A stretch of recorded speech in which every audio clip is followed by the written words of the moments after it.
For problem number 12, the expression is given to us and they're saying which one is it equivalent to. So you have a couple of choices. You could factor this. I would tend to ignore the 4 choices right now and just say, okay, I'm going to go ahead and factor this because it's a pretty straight up factoring problem. So 10x or x squared minus 10x plus 24.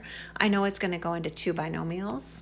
So remember, with factoring, you know you want to come up with your multiples of your factors of 24. So 6 times 4, 12 times 2, 3 times 8. And you see how you have a plus 24 here.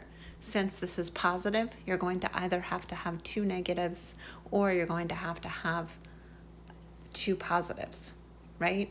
But the key is you look at this one and you say, well, I need a negative 10, so I'm going to have 2 negatives.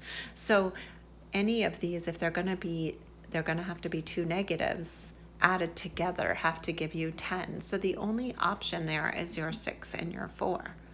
So negative 6 and negative 4 are going to add up to 10. Now, right away that tells you then it's going to have to be choice 4, but let's work it all the way out. So you would say x minus 6 and x minus 4.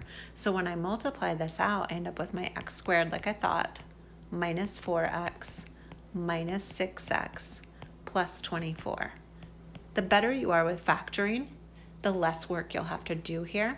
And if you're somebody who really likes to dot all your I's or cross all your T's, which would be me, I would go all the way to the end just to prove to myself, oh, yep, that really does work. It is this. And it does factor correctly into x minus 6, x minus 4. Again, with multiple choice problems, it's really helpful sometimes to just ignore those choices, do the problem, and then go look at the choices. If you've done it right, your answer should be there.